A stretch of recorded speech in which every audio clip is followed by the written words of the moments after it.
speak to your heart.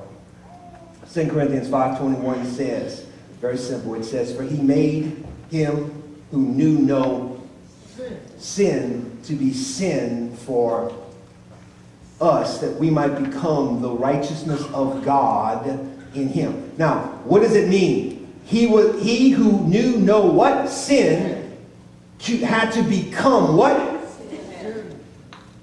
So that we can become the righteousness of Christ Jesus.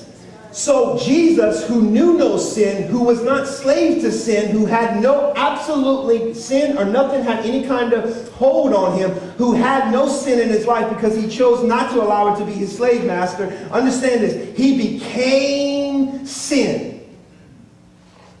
Okay. It's like for a moment, Jesus was all.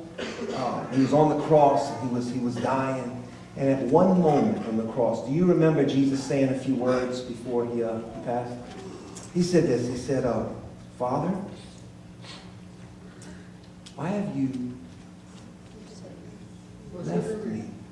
Do you remember that?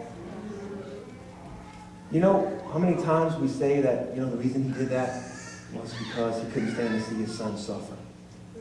Listen, Jesus and God are the same. They are at 3 and 3.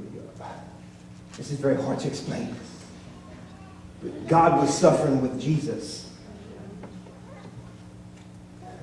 The reason God looked away from Jesus is because Jesus became his enemy.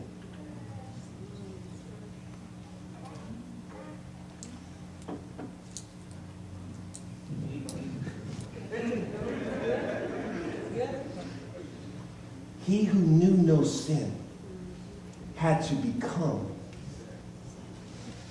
not a sinner. No. Understand. He who knew, he had to become what? It's one entity. It's sin. It's the enemy of God. It's Satan. You understand? He became sin for one moment, and God said, I can't look at it.